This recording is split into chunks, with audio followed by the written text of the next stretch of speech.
There is a particular kind of weight that many of us carry without ever naming it.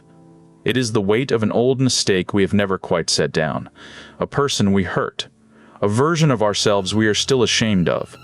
We carry it in the background of everything, and we have grown so used to it that we barely notice it is there. And of all the people we find hard to forgive, the hardest one is almost always ourselves.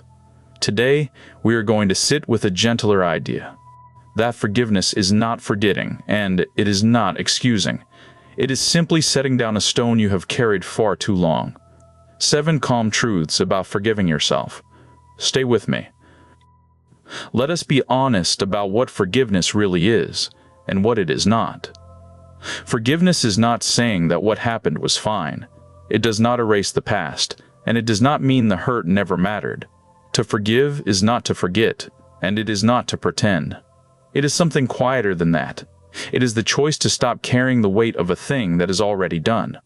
When you refuse to forgive, especially yourself, you do not punish the past. You only keep it alive inside the present, aching and unfinished. After each truth, I will offer a small practice you can try. You do not have to earn your way back to peace. You only have to be willing, when you are ready, to set the stone down. The first calm truth is that forgiveness is not forgetting, and it is not excusing. We think that to forgive means to say it did not matter, to hand out a free pass, to pretend the wound was never real. And because we do not want to excuse what happened, we refuse to forgive it all. But forgiveness was never about the other person going free.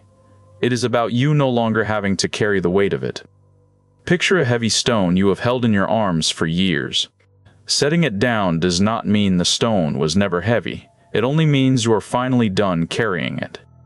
You can remember what happened, learn everything it had to teach you, and still choose to put the weight down.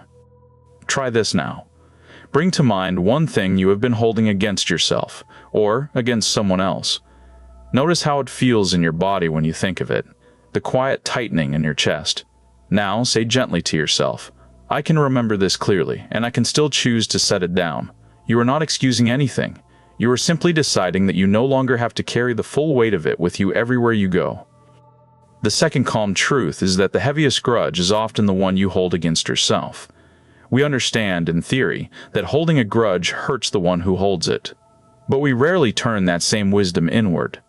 Somewhere inside, many of us keep a long and detailed list of our own failures, and we read from it whenever we are tired or low. We would never speak to a friend the way we speak to ourselves about the past. A grudge against yourself is still a grudge, and it weighs on you the same way, every single day. The person you have been refusing to forgive has been walking beside you the whole time. It is you. Here is your practice. Think of the way you talk to yourself about an old mistake. Now imagine a good friend had done the exact same thing and had come to you, ashamed and hurting. What would you say to them? You would almost certainly be kinder, softer, more understanding than you are with yourself.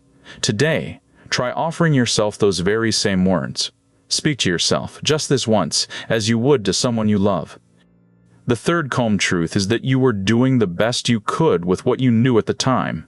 When we look back on an old mistake, we judge it with everything we understand now. But the version of you back then did not have any of that. They had only what they knew in that moment, the fear they felt, the pressure they were under, the limits of who they were. It is not fair to sentence that earlier self with knowledge they could not possibly have had. They were not being careless with you. They were doing the best they could with the little they had, and that person deserves your understanding, not your endless blame. So try this. Picture yourself at the moment of the mistake you keep returning to. See that younger version of you clearly, with everything they were facing and everything they did not yet know. Instead of glaring at them, try looking with the eyes of someone older and kinder. Say quietly, you were doing your best with what you had. Then let that earlier self step out from under the shadow of your judgment. The fourth calm truth is that guilt is meant to teach you, not to imprison you. Guilt, at its best, is a useful messenger. When we hurt someone or fall short of who we want to be, that quiet pang points us back toward doing better. But guilt was only ever meant to be a signal, not a sentence. Once it has taught you its lesson, carrying it further does not repay any debt. It only slowly drains the person you are now. Punishing yourself for years does not make you good. It just makes you tired. Let the guilt deliver its message. Take the lesson to heart, and then allow yourself to set the rest of it down.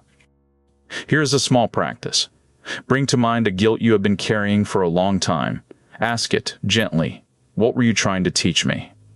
Maybe it is asking you to be more honest or more patient with the people you love.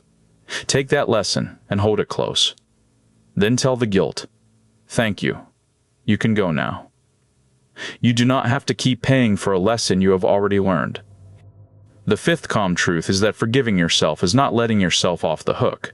We believe that if we stop blaming ourselves, we will stop caring, that the guilt is the only thing keeping us honest. But the opposite is usually true. Shame is a poor teacher.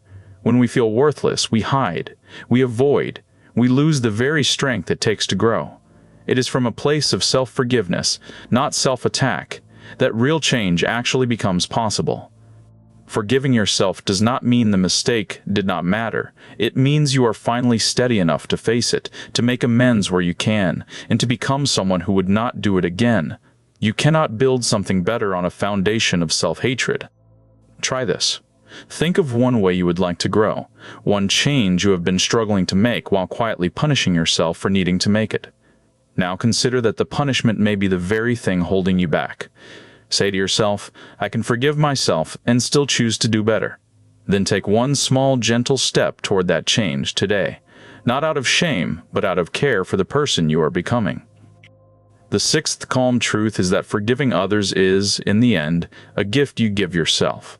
When someone has hurt us, holding on to the anger can feel like a form of justice, as if our resentment somehow keeps them accountable. But the one who carries the resentment is you, the one who feels it tighten in your chest and replays the old scene late at night.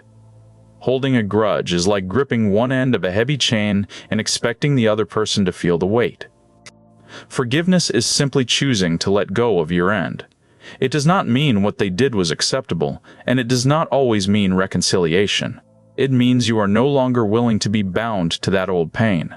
You set them down, and in doing so, you set yourself free. Here is your practice. Bring to mind someone you have been holding something against, even quietly, even for years. Notice that the weight of that grudge has been sitting with you, not with them. You do not have to call them, or excuse them, or let them back into your life. Simply say, for my own peace, I am willing to set this down. Then feel, just for a moment, how much lighter your own hands become when they are no longer making a fist. The seventh calm truth is the one to hold when all the others slip away. Forgiveness is a practice, not a single moment. We often imagine forgiveness as one grand decision, a door that closes cleanly behind us, never to open again. But the heart does not always work that way. You may set the stone down in the morning and find you have quietly picked it up again by evening. That is not failure. That is simply being human. Forgiveness is less a single act than a direction you keep choosing again and again. Each time the old hurt returns, you are given another chance to set it down. You do not have to do it perfectly. You only have to keep turning, softly, toward peace instead of blame, as many times as it takes. For your last practice, make forgiveness something you return to rather than something you finish. The next time an old regret rises up, do not be discouraged that it came back. Simply greet it and set it down once more. You might even place a hand on your own heart and say, I am still learning to forgive myself, and that is enough. Each small release is real, even if you have to do it 100 times. Gentleness, repeated, is how a heart slowly heals. So there they are, 7 calm truths to carry with you. Forgiveness is not forgetting, and it is not excusing. The heaviest grudge is often the one you hold against yourself. You were only ever doing your best with what you knew at the time. Guilt is meant to teach you, not to imprison you. Forgiving yourself is not letting yourself off the hook, but the very thing that lets you change. Forgiving others is a release for you as much as for them. And forgiveness is a practice you return to, again and again, not a single perfect moment. You can stop carrying the old mistakes as if the weight were the price of being good. You are allowed to set the stone down, and to walk on a little lighter, a little freer. So be gentle with yourself this week. Let the past be the past, and let yourself begin again. If this helped you feel a little lighter, take a second to subscribe and leave a like. It quietly helps the channel grow. Thank you for spending this calm time with me. Be kind to yourself, and take care.